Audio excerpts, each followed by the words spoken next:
I was told that I must provide 2 level 15, one level 15 officer that must provide the tenancy agreement that have run concurrently for 4 years, and also that he must deposit his international passport, and that they are going to commence the trial. But they've commenced the trial, even though the DSS did not serve his lawyers the evidence required to even commence the trial, which is an anomaly. You can't commence the trial without the other party knowing having the process. The processes. They should have served any processes, but I would imagine they don't even have any processes anyways. And why would anybody ask to deposit their passport over cybercrime, so-called cybercrime offenses? Utter lawlessness. Today, you are supposed to appear before Justice Umar. Yes, we have a civil case in front of Justice Umar, and our lawyer, who is nowhere here, has asked him to return the file, right? Yes, that is the X matter. Yes. Yes. Between us and Twitter. Yes. The application will made before the court. Sorry, sir. Sorry. I'll call you. The application we made before the court today is based on the fact that we had 2 matters before the court in respect of the post, the publication. There is a subject matter of those 2 civil suits. The same publication is also the subject matter of the criminal charge. When we filed the civil suit against Twitter and Facebook, that is X and Meta, our point then was that if SSS is saying that the publication of Mr. Omoyele Sowore violates Nigerian criminal law, the cited cybercrime, the cited criminal code, we are saying, without bringing him before the court for a judicial determination, there is no way you can brand that publication illegal. That was the point in those suits. You cannot unilaterally. This is different from a user of the platform flagging a post. No, it's different. It's a government writing to that platform to say that this person committed a crime under cybercrime law and criminal code. That was the letter from the DSS, to Meta and Next, and that was the foundation of those civil suits. The court determined the case against Meta and DSS, and the court said no, they have the right to do this.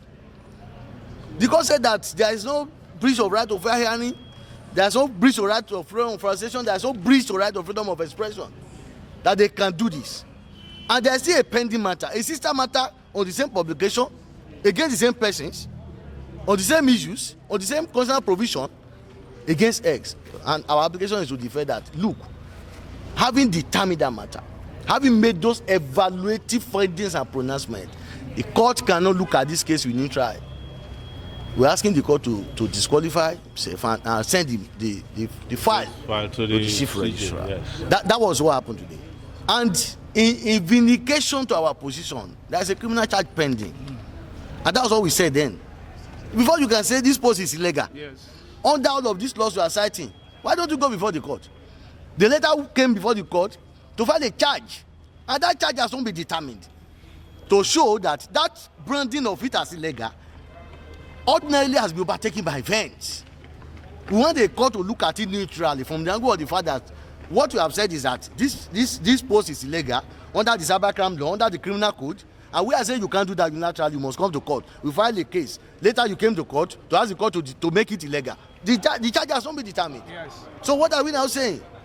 And because the court has determined the case against Meta, to say that, look, you cannot talk about all of these things, you cannot ask the court to say they have breached your right to fair hearing, to freedom of expression, to freedom of organization. Court has determined all of those things. We are saying the court cannot look at the case against X with a new trial. We want a fresh eye. They have already taken a position. That is the application. We are not indicting the court, we are not saying the court, no. Yes. Then how will you react to the high-handedness of the security operative against the lawyers I'm also a witness and the innocent citizens at the gate this morning? We have always condemned that the actions of security agencies who take over the premises of our courts. You see, the fundamental breach of access to justice starts from the gates of the court. Yes. If you cannot enter the courtroom, there's no way you can get fair hearing within the court. There's no way you can have access to justice. And this is the time to call on the NBA to take a definite position on the incessant, reckless, irresponsible, and unlawful takeover of the duties of court securities that prevents lawyers, litigants, and even sometimes judges, witnesses from accessing the court for their cases. Today, we experienced the worst form of abuse when a lawyer was punched in the face by court security who was instructed by the DSS to do it. And this was captured on tape. A lawyer was punched in the face by court security. The man is still there.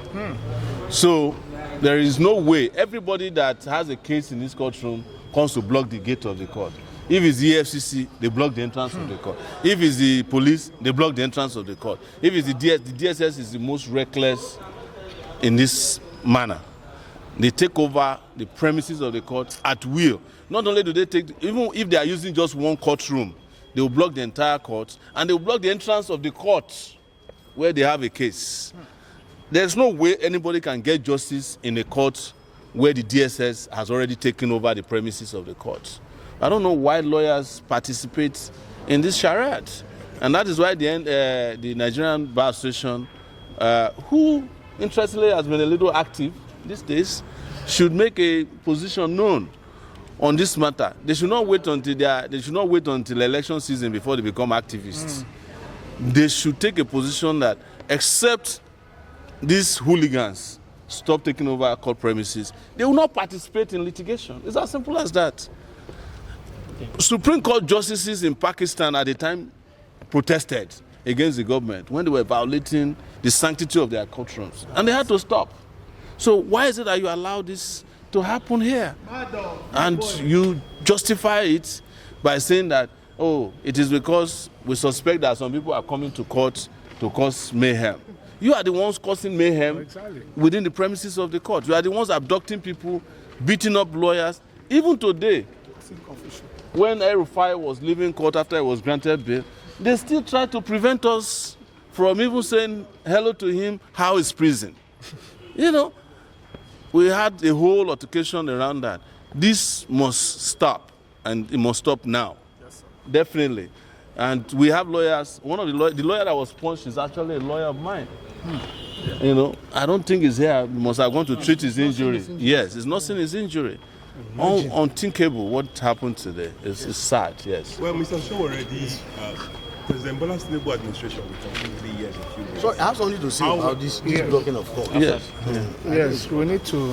I think it's very, very important. Nip it to the ball. Yes, in 2021, similar thing happened, you know, at the gate of this court. In fact, that day, Mr. Omoyele Sowore was also arrested when they are in Nadikanu, you know. Yes. The entire premises was condoned off. My junior lawyer was manhandled. You know, I was also to an extent, you know, they tried to prevent me from entering the court. I filed an action, you know, in this court against the chief judge of the Federal High Court and the communication officer. That day, it was a publication by a communication officer, you know, listing the number of media houses that will be allowed, preventing all others whose names are not on that list. And it was on the basis of that they found Mr. Omoyele Sowore that he will not enter because his name was not on that list. And the suit was to question the rationality behind a communication officer of a court giving a list to the security men or DSS to say that once the name of the media house is not on this list, don't allow them to enter. And that matter was in court. You know, it was a very big considered matter, and I think it was going to resolve many things. We were coming to court. It was before my Lord Justice Seku. We were coming to court. You know, all of a sudden there was a day the court didn't sit. At the time the matter was adjourned to, we were not communicated. When I came back, they just said they have dismissed the matter. It was not even struck out. They said it was dismissed. All the parties have filed their processes. We have also responded. Why will it be dismissed in case the court didn't sit and we are coming to court to find out the date? They said it was dismissed. Yes, I said no. We filed an appeal against that. But I'm using this opportunity to call on them because of the importance of that matter. The chief judge of the Federal Court made a court practice direction, and I am very sure it's related to that suit, to now determine, you know, the radius of which are people coming to court for litigation, can stand and all that and all that. And I see for another case against my lord, the chief judge of the Federal High Court and the registrar. That matter is still pending before my lord Joseko before the suspension. You know, all of these matters are not supposed to be personal matters. They are matters that Nigerian Association ought to take up. Federal High Court, Abuja being the headquarter, national headquarter. You come to the gate and you will see people wrestling. The security men and DSS will be wrestling with lawyers, you know, who are corporately dressed coming for their business of the day. And the NBA cannot say they are not seeing this. The NBA cannot look away. And I want to also commend the leadership of the NBA, you know, for these few days. Some of the matters that they have responded to in respect of matters that violate. This is one of them. Yes. And it's a continued violation. It happened today. Today is 18th of May 2026. We are calling on the NBA to take a proactive response to this. If that is only legacy that this leadership will leave for us, fine. Let it be there. If it is happening here, how much more? How much more in the states, the countrysides, where we don't even think the press are present? That means they can beat the lawyer up without anything happening at the gate of a court. No, the lawyers are being asked to cut grasses in some. It is. We are calling on the NBA. The NBA must react. The NBA must make a position. Yes. Thank you. Thank you. Sorry. Yes.